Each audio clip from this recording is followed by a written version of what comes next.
എല്ലാവർക്കും നമസ്കാരം. വെയിലൊക്കെ ആയി തുടങ്ങി, മഴയൊക്കെ പോയി. മുകളിലെ വാർപ്പിൻ്റെ മുകളിലേക്ക് വന്നതാണ്. അവിടെ കുറച്ച് ചെടികളൊക്കെ കുഴിച്ചിട്ടിട്ടായിരുന്നു. കടലാസ് ചെടി, എന്തിത്തി കല്യാണമൊക്കെ. എന്തായി അവരുടെ അവസ്ഥ എന്ന് നോക്കാൻ വേണ്ടി വന്നപ്പോൾ വളരെ ശോകം. കണ്ടില്ലേ, കാടൊക്കെ പൂടി, പുല്ലൊക്കെ വന്ന് ആകെ ഡെഡ് എൻഡ് ആയി നിൽക്കുന്ന ചെടികളാണ് നമുക്ക് കാണാൻ കഴിയുന്നത്. ഇനി ഈ പുല്ലുകളൊക്കെ പറിച്ചെടുത്ത് ഇതിലേക്ക് വെള്ളം ഒഴിച്ചൊന്ന് നനച്ച് കുറച്ച് വളം ഇടണം. എങ്കിലേ ഇവർക്ക് ഇനി വേനൽക്കാലത്തിലേക്കുള്ള ആരോഗ്യം കിട്ടുള്ളൂ. പുല്ല് പറിക്കാൻ നല്ല പ്രയാസമുണ്ട്.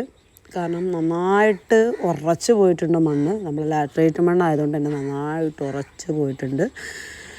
ഒരുവിധം പണിപ്പെട്ട് പുല്ലുകളൊക്കെ പറിച്ചതാണ്. ഈ പുല്ലൊക്കെ കണ്ടില്ലേ, പറിച്ചാൽ കിട്ടാൻ നല്ല പ്രയാസമാണ്. ആ മണ്ണ് മുഴുവനായിട്ട് വേര് പടർന്നിട്ടുണ്ട്. അങ്ങനെ പുല്ലൊക്കെ പറിച്ച് അതിൻ്റെ ചുറ്റുഭാഗത്തും പടർന്ന പുല്ല്, ഈ പുല്ലുകൾക്ക് മാത്രം എന്താണാവോ വാട്ടല്ലാത്തത്. ചെടിച്ചട്ടിയിലുള്ള ചെടികൾ മുഴുവൻ പാടിപ്പോയിട്ടുണ്ട്, പക്ഷേ പുല്ലുകൾക്ക് മാത്രം ഒന്നും സംഭവിച്ചിട്ടില്ല. ഓക്കെ, എന്തായാലും അങ്ങനെ വിടാൻ പാടില്ലല്ലോ. ഇതാണ് നമ്മുടെ ചെമ്പ കേട്ടോ. അത് നിലത്തുനിന്ന് താഴെ നിന്ന് വന്ന് വളർന്ന് വലുതായ ഒരു ഹൈബ്രിഡ് ഇനാണ്. എന്നും പൂവുണ്ടാവും. നമ്മുടെ ചെടികൾ നന്നായിട്ടൊന്ന് നനയ്ക്കണം. കുറേ അധികം വെള്ളം ആവശ്യമുണ്ട്. വെള്ളം പാർന്നിട്ടും അറിയുന്നില്ല.